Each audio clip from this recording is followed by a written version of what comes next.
Hey guys, today we're going to be reviewing... Hey guys, today it's Tech Review Tuesday, and we're going to be reviewing Fujifilm GFX Fujifilm GFX 100S. You see, people say that on YouTube you have approximately 15 seconds to earn someone's attention. I hope that worked. On my channel, if you guys have been watching for a while, you know that I try at least not to talk too much about gear and try not to do this, where it's like I'm just sitting and talking about cameras. But bear with me, this video isn't really too much about the gear itself actually. In this video, I am intending to talk about the Fujifilm GFX 100S that was announced recently, I don't even know. But what I want to get into is actually more of the future of digital photography from what I think and what this means for us as photographers in the future. I'll get straight to the point and say that the conclusion of this video is actually that I believe Fujifilm is making some great moves with the GFX system. There's been a bunch of cameras released recently from Sony, Canon, Nikon, I think, I don't even know, to be honest. You know, Panasonic, all those manufacturers. Now, they've all been doing a great job, I think, and they've been making great cameras, especially in the specs department. A lot of these specs are getting quite similar in levels, I think. And they're all doing a great job, and they're definitely pushing the boundaries of technology for cameras, I think. Maybe I'm too centered. Maybe I'll try something different and rule of thirds it a bit more. Maybe I'll do that. How does this look? Lighting changed, but oh, who the fuck cares? And all these amazing spec and technology advancements really allow new types or new advantages to different types of photographers, I think. If we're thinking of something like bird photographers or sports photographers, you know, obviously high shutter speeds are important. So good ISO performance or the increased ISO performance really helps that. You know, increased, I don't know, continuous shooting, I guess, frames, and increased autofocus performance, animal, AF, all that stuff is great. And although in general, overall, megapixel count is increasing, I kind of want to argue that the look of these cameras are ending up to be really similar. The boundaries that they're pushing in terms of things like color science and dynamic range and contrast and micro contrast, I think, is limited because technically they're using similar sensors or you know, they're bound to that full frame size. And building on that point, there's still something that kind of lacks in terms of the look for these full frame digital sensors. And that is apparent when we look back at something like film, I think. And I'm not only talking about 35mm film, I'm also talking about 120 or medium format film. The idea behind 35mm film is that you get speed with a certain level of quality, I think. Obviously, it depends on the type of film you're using, but you know, if you're using something like portrait, then you get crazy dynamic range. Even though it's only a 35mm film, you get nice colors, you get details in the shadow, blah, blah, blah. But when you're thinking about something like medium format film, the look changes so much, I think. It's very noticeable. There's a certain look that is just gorgeous with medium format film, I think. Obviously, it depends on the aspect ratio and the camera that you're using because they have different dimensions. But there's something about that bokeh and something about that color rendition and something about that dynamic range that just kind of like screams quality to people, I think. However, the drawback to this has always been speed. Most medium format film cameras are quite clunky, I think. They're big, or you have to look down into them, or you know, they're rangefinders, but you know, they're like this big, and they have the f-stops are, you know, or the aperture is, you know, not that bright, maybe like f4 or something with the Mamiyas. So there was always this fine line, or kind of like a drawback of using either 35mm film or medium format film. It's like speed, quality in general, right? Not in all cases, but mostly. Don't worry, I'm trying to get this discussion in place somehow. And fast forward to 2021 today. With APS-C and full frame cameras, As I've just stated previously, the technology is becoming amazing and it's extremely quick. You can take as many pictures as you want, you can edit them all you want. The AF is amazing, so you can just point and shoot at anything. But there are still people that kind of gush over the look of film because it looks better. It does. Let's face it looks better. And digital photography has still yet to please many people, you know? We use it mainly for the convenience aspect.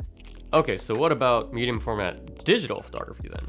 Well, see, until recently, I think medium format digital photography was more for like studio work, you know, more for like slower work like landscape maybe, because it still faced the same, not issues, but the drawbacks that 120 film or medium format film had as well, which is again things like general clunkiness, looking into the camera into weird ways, with not like a traditional finder or something.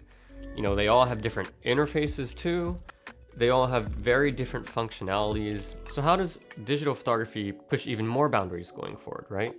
You know, we have things like speed, accessibility, and convenience, and all these things are coming into place, but we're still not happy with how the images look.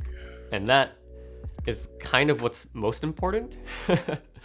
And this is where the Fuji GFX system is coming into place. First, we had the GFX 50S, then the 50R, then the 100, and then recently came out the 100S. The 100S is kind of a compilation of all of these cameras, I think. And although I've never used it, to be honest, I really want to use it. Actually, I really want to get my hands on it. But I feel like it's a compilation of everything we expect in a normal full-frame camera, but in a medium format sensor body. And I really think that is the future. When it comes to medium format digital photography, it starts looking really nice. Even comparative to film, you can see how the tonalities have improved so much from full frame sensors. There's a more dynamic range. The bokeh is nicer. Bokeh can be quite harsh in full frame cameras, not all of them, but in a lot of them, I think. And I think all these visual aspects that we identify with great film photographs are actually, you start seeing some relevance and some similarities when it becomes medium format digital photography. And you can shoot as many frames as you want. See, again, I haven't used it yet, but from what I know, the autofocus is I think it's the same engine as the X series, right? And the X series has great autofocus, and people use it, you know, crazy on the street. And the body on the 100S isn't that big too. So imagine using this camera for something like sports photography or something even like candid photography, where you can just slap it out really conveniently and then take a shot really quickly with quick autofocus, and you get great images out of it. I feel like, I don't know, I just feel like that's very new. That's very new. And there is an edge there again. And the more I think about it, the more I want it. I don't know, sorry if I'm going on a tangent, but I just feel like, yeah, it just opens up so many different possibilities. You can, you know, just imagine snappy, candid photographs, but with really nice color detail and nice dynamic range. Something quick like sports photography with great, beautiful image quality. Or something like a gorgeous landscape photograph, but it's convenient and it was shot handheld.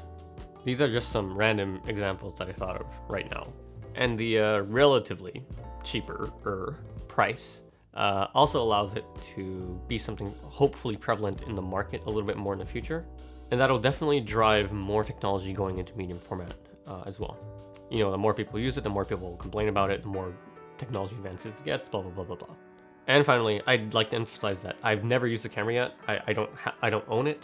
And again, although it's on the cheaper end, a miracle would need to happen for me to be able to own it at this point. I would love to try to get my hands on one, but I just can't find a way for now, which kind of sucks. Because yeah, I am confident that I could really make something happen out of it. But again, yeah, I just can't get my hands on one right now. Let me know your thoughts on the camera, but also about, maybe the future of digital photography as well, which was kind of the topic of this video. I apologize, I've been kind of slacking off on social media recently. I've been busy doing some big boy stuff, eating chocolates from Valentine's Day. It's just one, don't worry. Doing a big boy work, which has been taking a lot of physical time and space in my life, but also some mental taxation has been occurring too, in parallel with the stupid pandemic happening as well. Yeah, I've been finding less and less time on my hands to take photographs, which sounds like such a stupid excuse. I don't know. And to be honest, this has never really happened to me in the past 5 years or so of photographing. I've been continuously really pumped up about becoming better at photography, learning more about photography, going out and taking photos, and that although it really sucks, it hasn't been happening too much these past maybe like 3 to 4 months. I mean, in general, last year was a bummer too with the pandemic and not being able to shoot freely as much as I willed as well. That has kind of triggered me to be in this transitional, I think, period of rethinking my photography, my approach to photography, how I compose my life's time, how I want to make money now and in the future. A lot of these conversations are falling into my lap, and it's been kind of tiring, I have to say. Yeah, I'll be honest and say that. And all of that, along with how I want to integrate YouTube into that equation, has been quite a concern for me.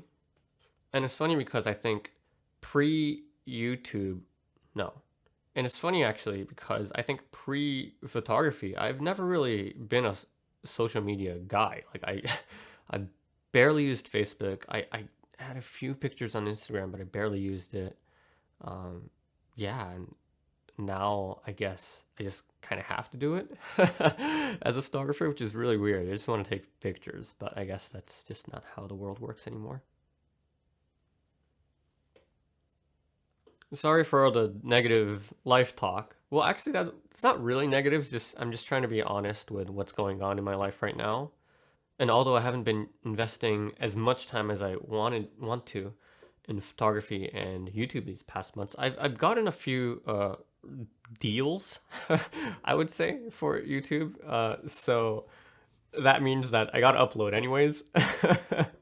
Which is funny because I think the buildup or the undertone of the end of this video was kind of like, well, I don't know what to do. But it's kind of like, well, I'm going to be making more videos in the future, and I know that, and I have to. So yeah, stay tuned. I'll definitely be back in the game really soon after all this stupid big boy work is done. Thanks, guys and gals, for watching. I'll see you in the next one. Make sure to leave a comment below. Make sure to subscribe to my channel. And I'll see you guys in the next video when I chop stuff with my chopsticks. Goodbye. Sayonara, baby.